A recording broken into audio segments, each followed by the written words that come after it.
স্বামীপাদের গ্রন্থ অবলম্বনে সংকলিত শরণাগতি ও শ্রদ্ধার সম্বন্ধে আলোচনা হইতেছে। মহাপুরুষকেই মহৎ বলা হয়। মহৎ সম্পর্কে বিশেষ বিচার যে মহাপুরুষকেই মহৎ বলা হয় আর তাদের সঙ্গকেই বলা হয় মহৎ সঙ্গ। এখন এই মহৎ পুরুষগণ কারা? এই মহৎগণকে দুই প্রকারে ভাগ করা হয়েছে। এক হচ্ছে জ্ঞানী মহৎ, অপর হচ্ছে ভক্ত মহৎ। উভয়কেই শাস্ত্রে মহৎ বা মহাপুরুষ বলা হয়। এ সম্পর্কে শ্রীমদ্ ভাগবতের পঞ্চম স্কন্ধে বর্ণিত ভগবান শ্রী ঋষভদেশের স্পষ্ট উপদেশ আছে। তিনি দুই প্রকার মহতের কথা বলেছেন। মহান্তস্তেই সমচিত্তা প্রসন্তা বিমন্যব সুহৃদ ও সাধব। যে ভগবান ঋষভদেব নিজ পুত্রগণকে উপদেশ করত বললেন, হে পুত্রগণ, এই সংসারে বা মনুষ্য লোকে দুইটি দ্বার আছে। একটি দুঃখবহুল নরকের দ্বার, অন্যটি অনির্বাচ্য সুখস্বরূপ মুক্তির দ্বার। স্ত্রী সঙ্গ ও স্ত্রীলোকের সঙ্গীর সঙ্গ ইহা হচ্ছে নরকের দ্বার স্বরূপ। অর্থাৎ যাহারা স্ত্রী সঙ্গকামী বা স্ত্রীলোকের সঙ্গীর সঙ্গকামী তাহাদের নরক নিশ্চিত। আর সাধুর সঙ্গ, যদি কোনো সাধু মহতের সঙ্গ প্রাপ্ত হওয়া যায় তাহলে তাহার দ্বারা সংসার বন্ধন ও বিবিধ দুঃখ স্বরূপ বা যে মায়ার বন্ধন, বা যে মায়ার প্রভাবে জড়জাগতিক বিষয়ে আসক্তির জন্যে যে নিরন্তর দুঃখ প্রাপ্ত হইতেছে, সেই দুঃখ স্বরূপ মায়ার বন্ধন থেকে মুক্তির দ্বার স্বরূপ হইতেছে সংসারে সাধুর সঙ্গ। সেই মহাপুরুষ সাধুগণ তাঁদেরও আবার দুই প্রকার ভেদ করেছেন। এক জ্ঞানী মহাপুরুষ, অন্য ভক্ত মহাপুরুষ। এদের মধ্যে জ্ঞানী মহতের স্বরূপ লক্ষণ হইতেছে জ্ঞানমার্গের সাধ্য তত্ত্ব নির্বিশেষ ব্রহ্মের অনুভবী, অর্থাৎ নির্বিশেষ ব্রহ্মের লয় প্রাপ্ত, অর্থাৎ সঙ্গপ্রাপ্ত, সমাধিস্থ হয়ে নির্বিশেষ ব্রহ্মের সঙ্গপ্রাপ্ত সেই মহাপুরুষ যানরা, তাঁদের বলা হয় জ্ঞানী মহাপুরুষ।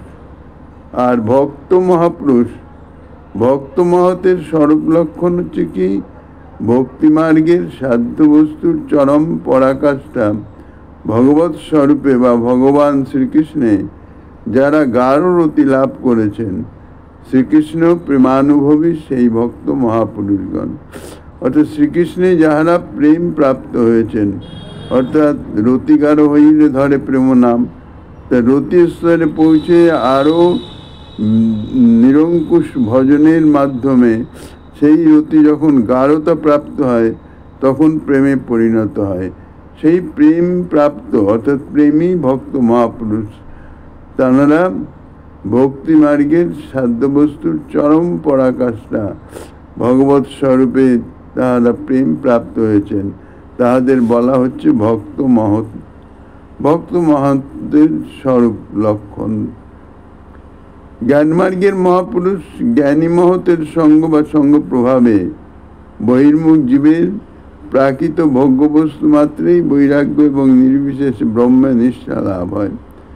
কারণ যে জাতীয় সঙ্গ হবে, সঙ্গের প্রভাবে সেই জাতীয় মন বুদ্ধি চিত্ত পরিবর্তিত হবে।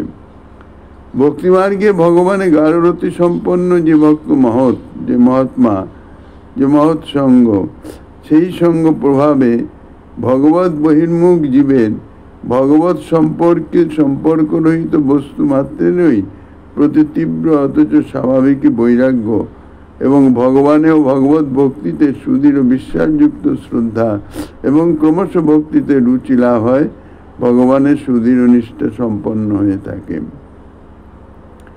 তাহলে ভক্তিমার্গের যে সমস্ত মহান পুরুষ, মহৎ পুরুষ যারা প্রেম প্রাপ্ত হয়েছেন, তাঁদের সঙ্গের প্রভাবে কি হয়, অনাদি জন্ম সঞ্চিত ভগবত যে বহির্মুখতা, সেই ভগবত বহির্মুখতা দূরীভূত হয়ে ভগবত উন্মুখতা আসে। উন্মুখতা আসার পরে সে ভগবত ভজনে রত হয় এবং ধীরে ধীরে ধীরে ধীরে কি হয়, সেই মহতের সঙ্গে প্রভাবে জড়জাগতিক সমস্ত বিষয় ভোগের প্রতি একটা স্বাভাবিক বৈরাগ্য তাহাদের প্রকাশিত হয়, জাত হয়। ভগবানে এবং ভগবত ভক্তিতে, ভগবত ভক্তে তাহাদের সুদৃঢ় বিশ্বাস এবং শ্রদ্ধা ক্রমশ বর্ধিত হয়ে হয়ে একটা সুদৃঢ় নিষ্ঠা স্তরে, অর্থাৎ ভজনে অনর্থ নিবৃত্তি হয়ে নিষ্ঠা, রুচি, আসক্তির স্তরে পৌঁছে যায়। এখানে জ্ঞানী এবং ভক্ত দুই প্রকার সাধককেই মহৎ শব্দে উল্লেখ করা। দুজনেই মহৎ। তার তাৎপর্যই ব্রহ্মানুভবী বলে জ্ঞানী সাধকের মহত্ব।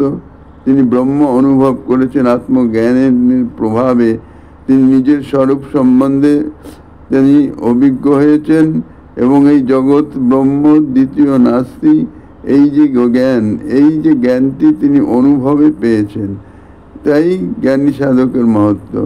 তাই তিনি মহাজ্ঞানী এবং ভগবত অনুভবী বলেই ভক্তি সাধকের মহত্ব। যারা ভক্ত ভক্তির মাধ্যমে শ্রী ভগবানে প্রেম বা প্রীতি স্তরে পৌঁছেছেন, তাদের ভক্তি সাধক, ভক্তি পথে ভক্তি সাধনা করে যিনি প্রেম প্রাপ্ত হয়েছেন, তাই তিনি ভগবত অনুভব করেছেন। কেননা ভগবত অনুভব না হলে তো আর ভগবানের প্রেম হতে পারে না। তাই তিনি মহাভাগবত নামে প্রসিদ্ধ হয়ে থাকেন। কিন্তু জ্ঞানী সাধকের এবং ভক্তি সাধকের সমান ধর্ম বলে মহত্ব নির্দেশ করা হয়নি, কারণ উভয়ের ধর্ম বা উভয়ের প্রাপ্তি বা উভয়ের আচরণ সব ভিন্ন ভিন্ন। এটাই মহৎ সম্পর্কিত বিচারের তাৎপর্য জানতে হবে। আচার্য শ্রীজীব গোস্বামীপাদ এই বিচার অনুসারে স্পষ্ট বলেন যে ভক্তিমার্গে ভক্তি সাধকের মধ্যে যারা বিষয় বাসনা মুক্ত ভগবত অনুভবী সাধু, ভগবানকে যিনি হৃদয়ে অনুভব করেছেন, ভগবত সাক্ষাৎকার হয়েছে, তারাই হলেন ভক্তিমার্গের মহৎ। তারাই হচ্ছেন ভক্তিমার্গের সাধু, মহৎ। শাস্ত্রে যে বলেছেন, মহৎ সঙ্গ বিনা কোনো কর্মে ভক্তি নয়। মহৎ কৃপা তাদৃশ ভক্তিমার্গের মহতের সঙ্গের প্রভাবেই সেই মহৎ কৃপা প্রাপ্ত হয়ে সে নিজেও ভগবত ভজনে রত হয়। সুতরাং এতাদৃশ যে মহৎ, তাদের সংখ্যা পৃথিবীতে যে অতীব বিরল হবে তা বলাই বাহুল্য। অতি অল্প কয়েকজনই এতাদৃশ মহৎ অর্থাৎ ভগবত সাক্ষাৎকার, ভগবত প্রেম প্রাপ্ত হয়েছেন। তথাপি ইহাও বিবেচ্য যে শাস্ত্রানুসারে বিশুদ্ধ ভগবত ভজন মার্গে যারা প্রতিষ্ঠিত আছেন, শাস্ত্র অনুযায়ী যারা ভগবত ভজন করেন, কিন্তু সেই ভগবত ভজন বা ভক্তি তা হচ্ছে বিশুদ্ধ, সেখানে কোনো রকম কামনা বাসনার লেশাভাস নাই। তাদের সান্নিধ্য এবং ভগবত বিমুখ জীবমাত্রের কল্যাণ ও ভক্তিমার্গে প্রবেশ সম্ভব হতে পারে। এতাদৃশ যে মহাত্মা যারা প্রেম প্রাপ্ত হয়েছেন, প্রেমী ভক্ত, তাদের কোনো রকমে যদি তাদের সঙ্গ প্রাপ্ত হওয়া যায়, তাদের সান্নিধ্যে যদি আসা যায়, তাহলে স্পর্শমণির ন্যায়, স্পর্শমণি যেমন লৌহকে তৎক্ষণাৎ স্বর্ণে পবিত্র করে, এতাদৃশ মহতের সঙ্গের প্রবাহেও অনাদিকালের বহির্মুখতা জীবের দূরীভূত হয়ে গিয়ে জীব মাত্রই কল্যাণ সাধিত হয়, অর্থাৎ ভগবত উন্মুখতা লাভ হয়ে ভগবত ভজনে রত হয়ে সেই মহাত্মার কৃপার প্রভাবে তিনি ভগবতের রতি লাভ করেন। জ্ঞানী বা অন্য সাধুর সঙ্গে কিন্তু এ জাতীয় মহত্ব, এ জাতীয় ভগবত সাক্ষাৎকার প্রাপ্তি অত্যন্ত দুর্লভ, সেটি সম্ভবই নয়। কেননা যারা জ্ঞানী মার্গের মহৎ, জ্ঞানী মার্গের যাদের সাধনা, তাদের ব্রহ্মানুভব পর্যন্ত সীমিত।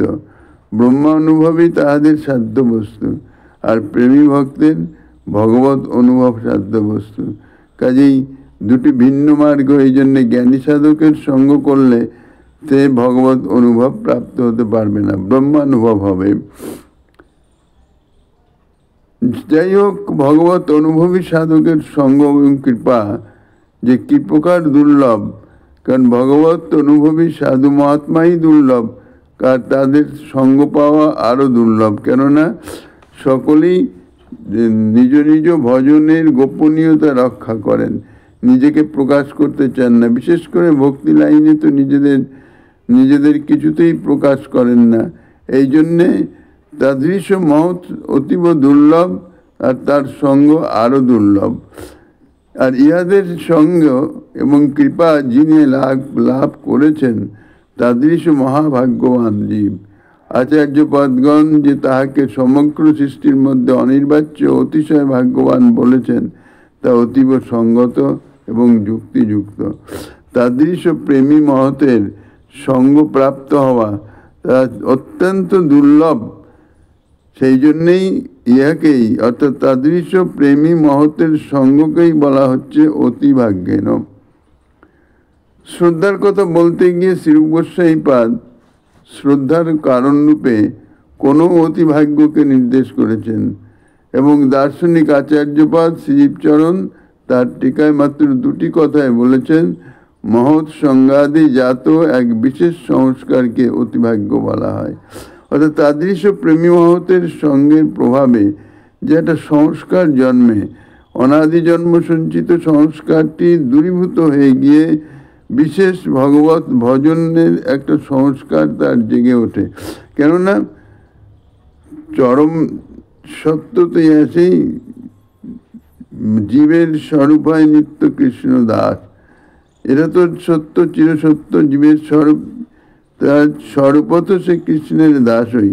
এই যে স্বরূপের বিস্মৃতি, অনাদিকালের ভোগ বাসনার জন্য স্বরূপের যে বিস্মৃতি, যে বিস্মৃতির ফলে জীব মায়ার প্রভাবে প্রভাবিত হয়ে মায়ার বন্ধনে আবদ্ধ হয়ে আছে, সেই বন্ধন যদি ছুটে যাবে একমাত্র তাদৃশ প্রেমী ভক্তের সঙ্গে, সেই বন্ধন ছুটে গিয়ে তার ধীরে ধীরে তার যে স্বরূপের জ্ঞান জাগবে। স্বরূপের জ্ঞান জাগলে এই জড়জাগতিক সমস্ত কিছুর প্রতি যে আসক্তি তা দূরীভূত হয়ে যায়। তাহলে এই মহৎ সঙ্গের প্রভাবে যে সংস্কার জন্মে জীবের, তাহাকেই অতিভাগ্য বলা হচ্ছে। কিন্তু এই উক্তির মর্ম যে কতখানি মহত্বপূর্ণ এবং তার মধ্যে যে এক বিরাট তত্ত্ব নিহিত আছে, আচার্যপাদ শ্রীজীব গোস্বামীপাদ তাহার শ্রী ভক্তি সন্দর্ভের আলোচ্য অংশের আলোচনায় পরিষ্কারভাবে বলেছেন যে, শ্রীরূপপাদ যেমন বলেছেন হরিভক্ত সুদুর্লভা, হরিভক্তি অত্যন্ত সুদুর্লভ।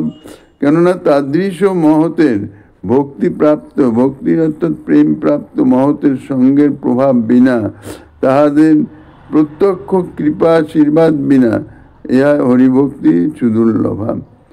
কিন্তু শ্রী ভাগবত শাস্ত্র কেন বলেছেন সুদুর্লভ প্রশান্তাত্মা নারায়ণ পরায়ণ এই শ্লোক? বস্তুতপক্ষে বিচার করলে দেখা যাবে জগতে ভক্তি এবং ভক্ত অনেক থাকলেও শুদ্ধ ভক্তি আর সাধারণ ভক্তি উভয়ের মধ্যে অনেক পার্থক্য। পৃথিবীতে শুদ্ধ ভক্তি ও বিশুদ্ধ ভগবত ভক্ত চিরকালই বিরল, অতীব দুর্লভ বিশুদ্ধ ভক্তি লাভ করা।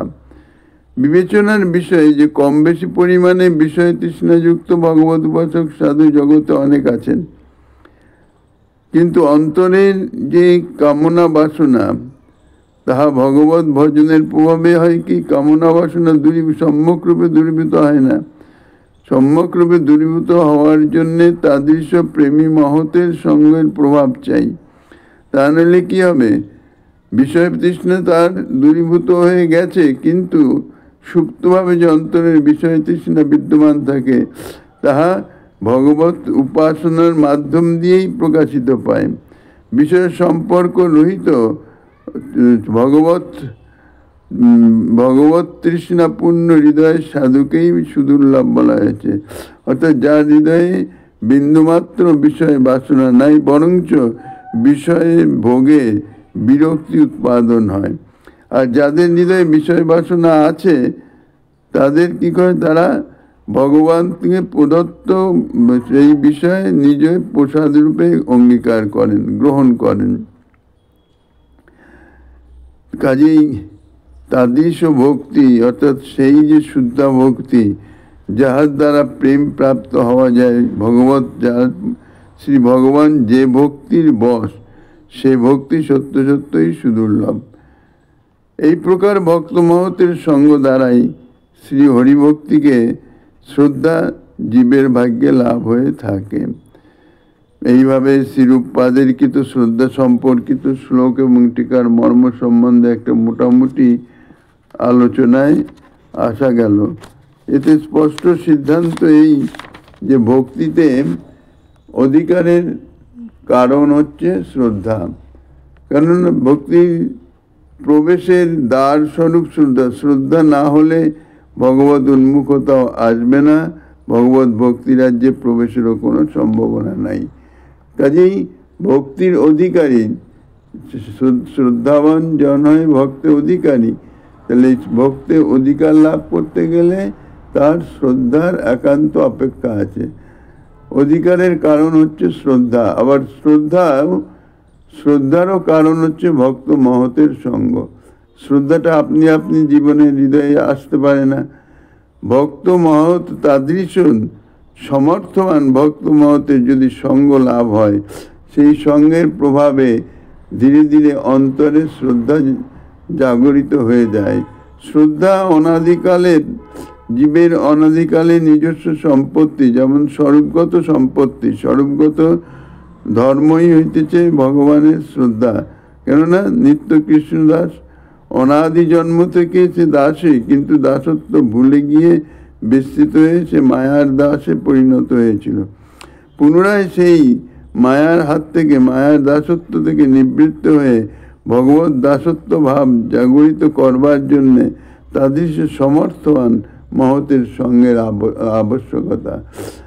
এই জগতে জনসমাজে যে সকল সুপ্রসিদ্ধ মহত্ব আছে, মহানগণ আছেন, উচ্চ জাতি, উচ্চ শিক্ষা, উচ্চ বিদ্যা, তীক্ষ্ণ বুদ্ধি, বহুতর শাস্ত্র বিচারের দক্ষতা, অসাধারণ বাগ্মিতা, যাহাদের আমরা পরম মহৎ বলি, মহাত্মা বলি, পাণ্ডিত্য, ধন সম্পদের প্রাচুর্য, ধন সংগ্রহ করার কৌশল প্রভৃতি বিশেষ গুণগুলি, মহত্ব প্রশংসা যতই থাকুক না কেন, তাদৃশ মহতের ভগবত উপাসনার ব্যাপারে কিন্তু বিশুদ্ধ ভগবত ভক্তির ক্ষেত্রে তাহাদের কোনো ভূমিকাই নাই। তাদৃশ মহৎ যাহারা মহত্ব অর্থাৎ ভগবত ভজন, ভগবত ভক্তিভাব বাইরে প্রকাশিত এবং লাভ পূজা প্রতিষ্ঠার দিকে বিশেষ আকৃষ্ট, তাদৃশ মহতের ক্ষেত্রে তাদৃশ মহতের সঙ্গে কিন্তু এই জাতীয় শ্রদ্ধা অর্থাৎ শাস্ত্রীয় শ্রদ্ধা জাত হওয়া খুবই কম, খুবই দুর্লভ। যদিও এই সকল গুণ জগতের আকর্ষণের বস্তু, বিশেষ করে পাণ্ডিত্য যদি থাকে এবং শাস্ত্রের নানাবিধ ব্যাখ্যা দৃষ্টান্ত সহকারে যদি বলা যায়, তাহা শ্রবণ করে সাধারণ বিষয় উন্মুখী জীব তারা তাহাকে পরম সাধু বা মহাত্মা বলে মনে করেন, অনুভব করেন।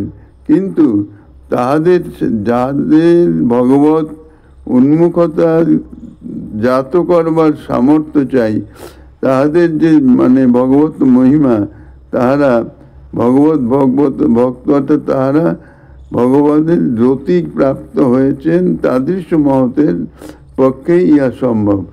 জাতরতি ভক্ত ব্যতীত কারো বিষয় উন্মুখী জীবের বিষয় ত্যাগ করিয়ে ভগবত উন্মুখী করা, এটি তাদের সম্ভবে, তাদের সাধ্যের বাইরে। এই জন্যেই বলা হয়েছে হরিভক্তি সুদুর্লভা। যদিও এই সকল গুণ জগতে আকর্ষণের বস্তু, নানাবিধ তাদের যে বহুমুখী প্রতিভা, ধন জন ইত্যাদি, এগুলো জগতে আকর্ষণের বস্তু ঠিকই এবং মানুষের লোভনীয় বটে। মহৎ, বিশাল বড় সাধু, অত্যন্ত আনন্দী সাধু ইত্যাদি নানান রকম ভাবে তারা প্রতিভাত হন জগতে। তথাপি শাস্ত্রবাক্যে সুদৃঢ় বিশ্বাসরূপী শ্রদ্ধার সাথে সম্পর্ক রহিত বলে শুদ্ধা ভক্তি সাধনের ব্যাপারে উক্ত গুণ সকলের বিশেষ কোনো মূল্যই থাকে না। কারণ শাস্ত্রবাক্যের সুদৃঢ় বিশ্বাস ইহাই হইতেছে শ্রদ্ধার মূল স্বরূপ, বীজ স্বরূপ। এই সমস্ত যে মহৎগণ যারা জগতে লাভ পূজা প্রতিষ্ঠা প্রাপ্ত হয়ে জগতে বিখ্যাত, তাহাদের কিন্তু এই শাস্ত্রীয় শ্রদ্ধা কিছু অভাব দেখা যায়। তাহাদের নিকট এই সকল শাস্ত্রীয় শ্রদ্ধা বিশেষ কোনো মূল্যই থাকে না। পক্ষান্তরে স্থানকাল পাত্র বিশেষে তা কখনো কখনো ভক্তির পরিপন্থী হয়েও ওঠে। এ সম্পর্কে ভক্তিতত্ত্ব প্রতিপাদক শ্রী ভাগবতাদি শাস্ত্রে তার বিস্তর প্রমাণ এবং বর্ণনা আছে। কোনো প্রকার কষ্ট কল্পনার অবকাশ নাই, শ্রীমদ্ ভাগবতে পরিষ্কারভাবে বর্ণনা করেছেন। তথাপি যদি কারো সংশয় থাকে, তার জন্য শ্রী ভাগবত শাস্ত্র থেকে একটি মাত্র শ্লোকের উল্লেখ করে এখানে তাদৃশ জগৎ বিখ্যাত যে মহাত্মা তাদের সম্বন্ধে কিঞ্চিত আভাস দিচ্ছেন। শ্রীমদ্ ভাগবতে সপ্তম স্কন্ধে বলছেন, মন্যে ধনাভিজন রূপ তপস শ্রুতৌ যশ তেজ প্রভাব বল পৌরুষ বুদ্ধি যোগা নরা ধনায় হি ভবন্তি পরশ্চ পুংস ভক্তা তুতোষ ভগবান গজ যুথ পায়ম।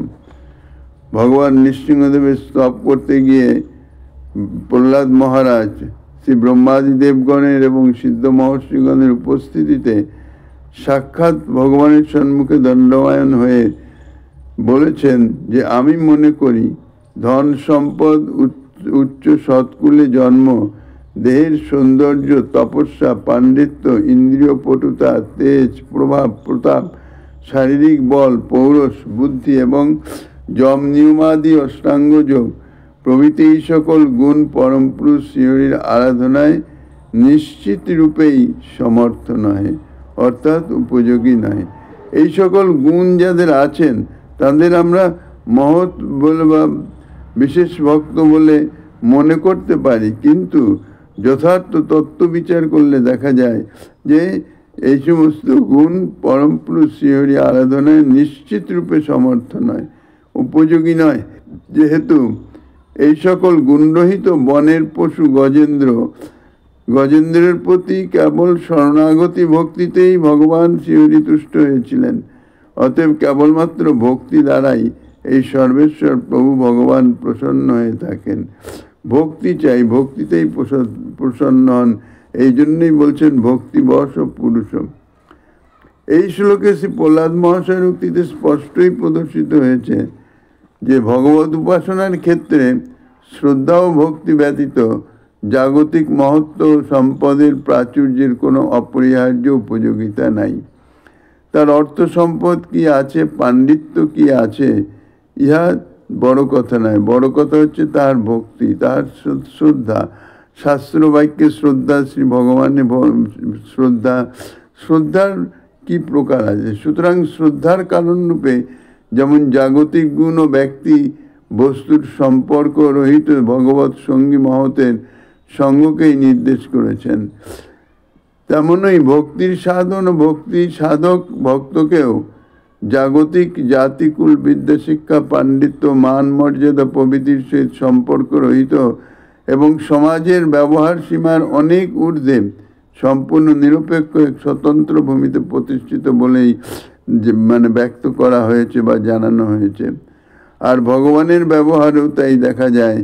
ভগবত ভক্ত যে জাতি কুল বিদ্যা অভিজাত্য পাণ্ডিত্য মান মর্যাদা সমন্বিত সমাজের অনেক উপরে অবস্থান করছেন ঠিকই, কিন্তু ভগবান তা জাত্য অভিমানী বা ধনাভিমানী জীবের তার আচরণ দ্বারাই প্রত্যক্ষভাবেই জানিয়ে থাকেন।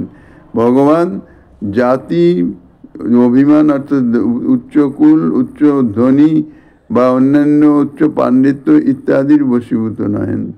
শ্রী ভগবান নিজে বলেছেন যে ভক্তির বশীভূত, অহং ভক্ত পরাধীন। যারা যথার্থ ভক্তি সম্পদে যিনি সম্পদশালী, তাদানাই ভগবানের বিশেষ ভক্ত বা তানাদের ভক্তি হচ্ছে সুদুর্লভ। এই কারণে ভগবান শ্রীরামচন্দ্র বনবাসী লীলায় মহাবিরক্ত কঠোর সদাচারী ব্রতধারী ত্যাগ তিতিক্ষার নিপুণায় মহৎ তপস্বীগণকে পর্যন্ত উপেক্ষা করেছেন। মহৎ কৃপা প্রাপ্ত চণ্ডাল কন্যার শবরীর পর্ণকুটিরে তার ভক্তি বা আশুত হৃদয়ে বিশুদ্ধ ভাবের সেবা গ্রহণের জন্য উপস্থিত হয়েছিলেন। কিন্তু বহুদিন থেকে কঠোর সাধনাগ্রস্ত যে ঋষিগণ ছিলেন তৎকালীন সেইখানে সেই ঋষিগণের সান্নিধ্যে তিনি যান নাই এবং ভক্তিভাবিত চিত্ত সেই যে শবরীর যে উচ্ছিষ্ট বের ফল তাহা তিনি ভোজন করেছিলেন।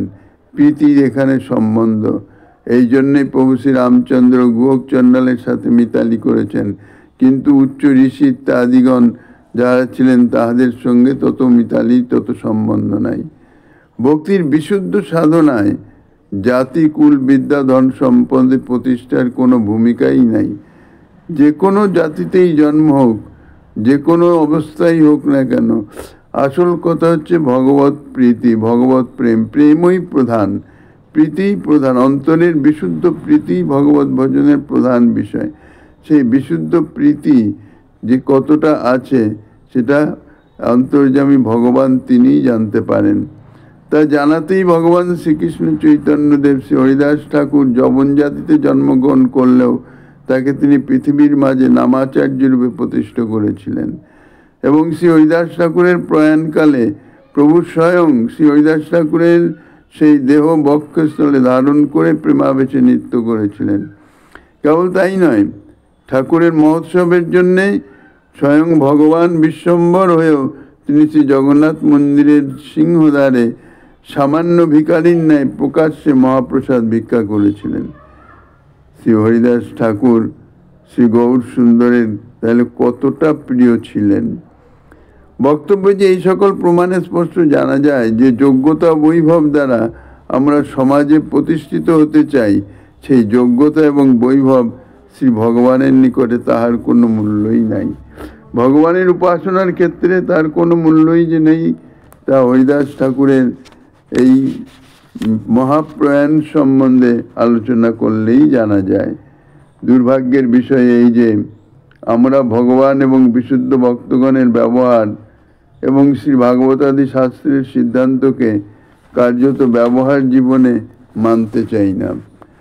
জাতিকুল উচ্চ না হলে, ধন সম্পদ যথেষ্ট পরিমাণ না থাকলে তিনি যথার্থ শুদ্ধ ভক্ত হলেও, এমনকি অচ্যুত গোত্রধারী বিরক্ত বৈষ্ণব হলেও তাকে অনেক সময় অতি নগণ্য বলেই মনে করা হয় এবং উচ্চবর্ণের বিশেষ চিহ্নে অনুসন্ধান করা হয়, আর সেই রকম ব্যবহারও করা হয়ে থাকে।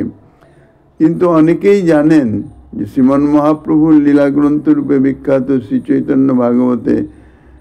চৈতন্য ভাগবতার বৃন্দাবন দাস ঠাকুর তিনি স্পষ্ট বর্ণনা করেছেন, যে পাপিষ্ট বৈষ্ণবে জাতি বুদ্ধি করে, অধম জনিতে সে জন্ম জন্ম ডুবি মরে। এই জন্যে বলা হয়েছে ভক্তের কোনো জাতি নাই। ভক্তের যদি জাতি বুদ্ধি করা হয়, জাতির বিচার করা হয়, তাহলে তার ভক্তিলাভ তো দূরের কথা, সে তার নরক যন্ত্রণাই প্রাপ্ত হতে হয় ভক্তের চরণে অপরাধের প্রভাবে। জাতিকুল নিরর্থক বুঝাইবার তরে ঠাকুর হরিদাস জন্মিলেন যবনের ঘরে। শ্রীমন মহাপ্রভু এই বিশেষ আবির্ভাবে, বিশেষ অবতারে তিনি প্রকৃত যে ভজন, প্রকৃত ভগবত ভক্তি লাভ কিভাবে হতে পারে নিজে আচরণ করে দেখিয়ে গেছেন। এখানে জাতি কুল বিদ্যা ধন সম্পদ এর কোনো কিছুরই অপেক্ষা নাই, শুধুমাত্র চাই অন্তরের প্রগাঢ় প্রীতি আর সমস্ত মহতের চরণে ভক্তি প্রীতি। তাই জাতিকুল নিরর্থক, অর্থাৎ জাতি উচ্চ জাতি যে জন্ম হলেই যে সে ভগবত ভক্ত হতে পারবে তেমন কোনো কথা নাই। ভগবত ভক্ত হওয়ার জন্যে জাতিকুল ইত্যাদির কোনো কিছুরই প্রয়োজন নাই। সেইটি জগতের জীবকে জানাবার জন্যেই শ্রীমন মহাপ্রভু তিনি হরিদাস ঠাকুরকে যবনকুলে জন্মগ্রহণ করেছেন, যে যাহাকে ম্লেচ্ছ আমরা অস্পৃশ্য জাতি বলে থাকি, সেই কুলে জন্মেও তিনি শুধু হরিনাম নিষ্ঠার প্রভাবে, শাস্ত্রীয় নিষ্ঠার হরিনাম প্রভাবে তিনি এমন উচ্চ স্তরে, এমন উচ্চ ভক্ত হলেন যে স্বয়ং ভগবান শ্রীমন মহাপ্রভু তিনি তাহার অপ্রকটের পর সেই দেহ নিয়ে নৃত্য করেছেন, নিজের সঙ্গে থেকে সমুদ্রে স্নান করিয়ে তাহাকে সমুদ্রে তাহার সমাধি স্থাপন করে তাহার উদ্দেশ্যে জগন্নাথ মন্দিরের সম্মুখে স্বয়ং ভিক্ষায় প্রসাদ ভিক্ষার জন্যে দণ্ডায়মান হয়েছিলেন। তাহলে হরিদাস ঠাকুর শ্রীমন মহাপ্রভুর কীদৃশ প্রীতি ছিল। আর হরিদাস ঠাকুরের সাধনা একমাত্র নাম সাধনা ছিল, যার জন্যই তো প্রভু তাকে নামাচার্য বলেছিলেন। হরিনামে প্রীতি, এত প্রীতি, এত আসক্তি হরিদাস ঠাকুরের ছিল যে যখন কাজী তাহার বিরুদ্ধে বাদশার নিকট নালিশ জানালেন, বাদশাহ তাকে হরিনাম ত্যাগ করার জন্যে যখন বারবার বলেছিলেন তখন, এবং মৃত্যুর দণ্ড প্রদানের ভয়ও দেখিয়েছিলেন, হরিদাস ঠাকুর তখন এক কথাই বলেছেন, এ দেহ তো আজ হোক কাল হোক চলে যাবেই, কিন্তু তার জন্যে দেহপাতের ভয়ে আমি হরিনাম ছেড়ে দেবো, এ কখনোই হবে না। হরিনাম আমি কখনোই ছাড়তে পারবো না।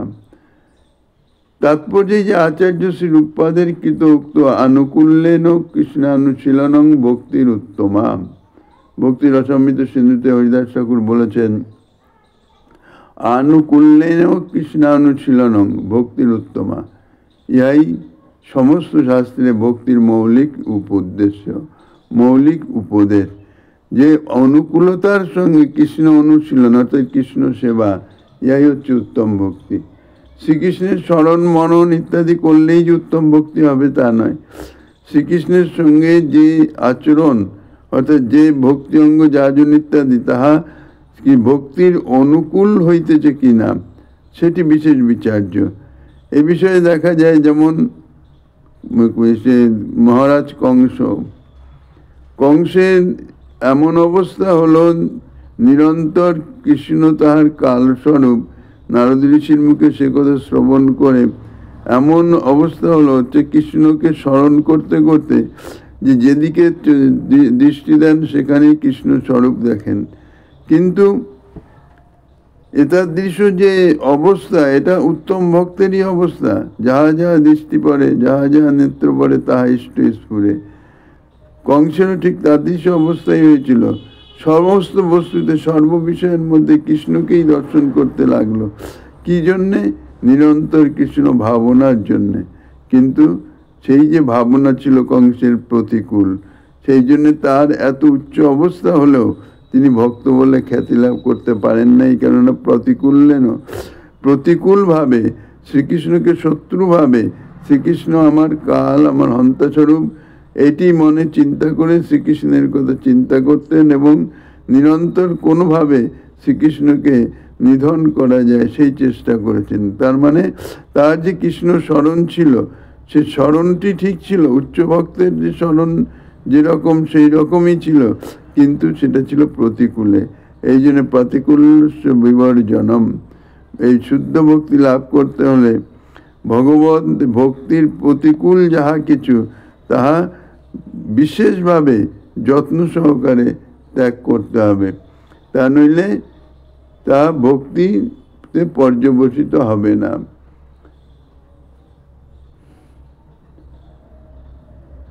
তাহলে আনুকূল্যেন কৃষ্ণানুশীলনং ভক্তির উত্তম। শ্রী গোস্বামী পাদ যে বলেছেন কৃষ্ণানুশীলন অর্থাৎ ভজনের অঙ্গ, সেটি শ্রীকৃষ্ণ সেবার অনুকূল হতে হবে, অর্থাৎ শ্রীকৃষ্ণ সুখের নিমিত্ত হতে হবে। সমগ্র শাস্ত্রের মৌলিক উদ্দেশ্যই তাই। অতএব যে স্থলে পাণ্ডিত্যাদি গুণগুলি শ্রীকৃষ্ণ অনুশীলনের পরিপন্থী হয়, অর্থাৎ শ্রীকৃষ্ণ ভজনে যদি পাণ্ডিত্য তাহা যদি বাধা বা বিঘ্ন হয়, সেখানে সে পাণ্ডিত্য ত্যাগ করা একান্ত প্রয়োজন যাহারা ভক্তি অভিলাষী। আর যেখানে পাণ্ডিত্যাদি গুণগণ সেগুলো শ্রীকৃষ্ণ অনুসরণের পরিপোষক হয়ে যায়, অনুকূল হয়ে যায়, সেখানে অবশ্যই তাহা গ্রহণ করা যায়, তাহাতে কোনো দোষণীয় নাই। অর্থাৎ সর্ববিষয়ে শ্রীকৃষ্ণ অনুশীলনের, শ্রীকৃষ্ণ সেবার অনুকূল যাহা হবে, তত্ত্ব বিচারে, শাস্ত্রীয় বিচারে যাহা অনুকূল হবে, যাহাতে আমার শ্রীকৃষ্ণ প্রীতি বর্ধিত হবে, সেই সমস্ত আচরণই বিশেষভাবে গ্রহণীয়।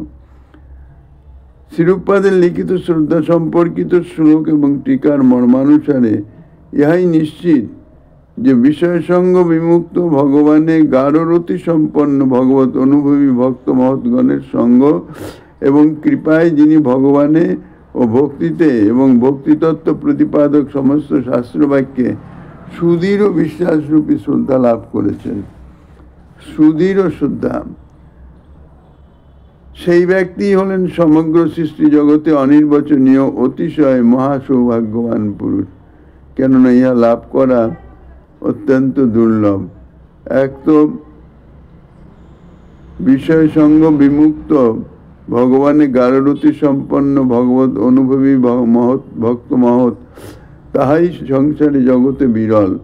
আর যদিও দু চারজন যারা আছেন, তাঁদের সঙ্গ আরও দুর্লভ। তাঁদের সঙ্গ যদি কোনোভাবে প্রাপ্ত হওয়া যায়, তিনি সৌভাগ্যবান তো বটেই, এই জন্যে তাঁকে অতি ভাগ্যবান বলেছেন, মহা সৌভাগ্যবান পুরুষ। তা তিনি যেখানেই বাস করুন না কেন, সেই জাতীয় যে ভক্ত, তিনি যেখানেই যে স্থলে পণ্যকুটিরেই বাস করেন আর অট্টালিকায় বাস করেন, তাহাতে তাঁর কিছুই যায় আসে না, কেননা তিনি জড়জাগতিক বিষয় সম্পর্ক শূন্য। ঈদৃশ ভাগ্যবান শ্রদ্ধাযুক্ত ব্যক্তি ভগবত উপাসনা এবং ভক্তিতে যোগ্যতম অধিকারী। ইহাই হচ্ছেন শাস্ত্র বা শ্রীমান মহাপ্রভুর ইহাই অভিমত। শ্রদ্ধাবান জন হয় ভক্তি অধিকারী। সেই শ্রদ্ধা হচ্ছে শাস্ত্রীয় শ্রদ্ধা, অর্থাৎ শাস্ত্র বিচারে যিনি যথার্থ মহৎ, তাঁর প্রতি শ্রদ্ধা, তাঁর প্রতি প্রীতি, ইহাই হচ্ছে যথার্থ শ্রদ্ধা। ভক্তিতে যোগ্যতম অধিকারী তাদৃশ শ্রদ্ধা সম্পন্ন ভক্ত, ইহাই বৈষ্ণব আচার্যগণের অভিমত এবং শাস্ত্রের সিদ্ধান্ত। বস্তুত বিশুদ্ধ ভজন করতে না পারলেও অন্তত বিশুদ্ধ ভজন কাকে বলে তা অবশ্যই জানা প্রয়োজন। কেননা বিশুদ্ধ ভজন করা অত্যন্ত কঠিন, এই জন্যেই হরিভক্তি সুদুর্লভ বলেছেন। কিন্তু বিশুদ্ধ ভজনটি যে কি প্রকার, তার অন্তর্নিহিত রহস্য যদি অনুভবই না করা যায়, না জানা যায়, তাহলে তো বিশুদ্ধ ভজন করা কোনো কালেই সম্ভব নয়। বিশুদ্ধ ভজন করতে পারি আর না পারি, তত্ত্ব তো বিশুদ্ধ ভজন কি সেটি তো জানতে হবে। সেটি যদি না জানতে পারে, সেটি যদি অনুভবে না আসে, তাহলে বিশুদ্ধ ভজন কখনোই সে করতে পারবে না। কারণ অন্ধকারকে অন্ধকার বলে জানতে পারলেও একটা লাভ আছে, একদিন যথার্থ আলোর অনুসন্ধানে প্রবৃত্তি আসবে। ভুল পথকে ভুল বলে বুঝতে পারলেও তার একটা মূল্য আছে, যে আমি যে পথে চলছি এ পথটি ঠিক নয়, এটা ভুল পথ। হয়তো সঙ্গে সঙ্গে তৎক্ষণাৎ সে পথ পরিবর্তন নাও করতে পারে, কিন্তু তার যদি অনুভব হয় যে আমার এই যে পথে আমি চলছি বা যেরকম সাধনা করিতেছি সেটি যথার্থ নয়, এটাকে ত্যাগ করতে হবে, তাহলে মহৎ কৃপায় তার যে আন্তরিক প্রচেষ্টার ফলে একদিন সে ভুল পথ পরিক্রম করে সঠিক ভক্তিপথে চালিত হতে পারে। একদিন সঠিক পথের জন্য অন্বেষণ প্রবৃত্তি হবে। কিন্তু অন্ধকারকে যদি আলো বলে মনে করা হয়, তাহলে কস্মিন কালেও অন্ধকার দূর হয়ে সে কখনো আলো প্রাপ্ত হতে পারবে না। ভুল পথকে যদি সঠিক আসল পথ বলে মনে করা হয়, এরকম বহু জগতে রয়েছেন সাধু মহাত্মার বেশধারী, শাস্ত্র সম্বন্ধে তাহাদের পাণ্ডিত্য কম নাই, কিন্তু প্রকৃত শুদ্ধ ভক্তির যে পথ, শুদ্ধা ভক্তির যে অনুকূল যে সমস্ত ভজন, সেইগুলি সম্বন্ধে তাঁরা বিশেষ কখনো প্রচার করতে চান না, তাঁরা জানেনই না। সেই জন্যে তাঁদের সেই সঠিক পথটি তাঁরা না জানায়, তাদের সঙ্গের প্রভাবে সঠিক পথ প্রাপ্ত হওয়া যায় না। যদি ভুল পথকেই সঠিক আসল পথ বলে মনে করা হয় এবং তাদৃশ ভক্তের সঙ্গ করা হয়, তাহলে তাদের দুর্দশার সীমা থাকে না। যাকে লক্ষ্য করে আচার্যপাদ শ্রীজীবচরণ বলেছেন, জ্ঞান লব দুর্বিদগ্ধ, অর্থাৎ জ্ঞানীর লেশমাত্র লাভ করেই নিজেকে মহাজ্ঞানী বলে মনে করার যে সুদৃঢ় অভিমান, তার ফলে জীবনে জ্ঞান লাভের জন্যে আর কোনো চেষ্টাই থাকে না। অজ্ঞানতার নিবিড় অন্ধকারেই তাকে বাস করতে হয়, যা দুশ্চিকিৎস ব্যক্তির মতো অবস্থা হয়। অর্থাৎ দুঃখহীন ভাবনা থাকার জন্যে তার পক্ষে প্রকৃত জ্ঞান লাভ করাও কখনো সম্ভব নয়। যাই হোক, যে মহতের সঙ্গ এবং কৃপার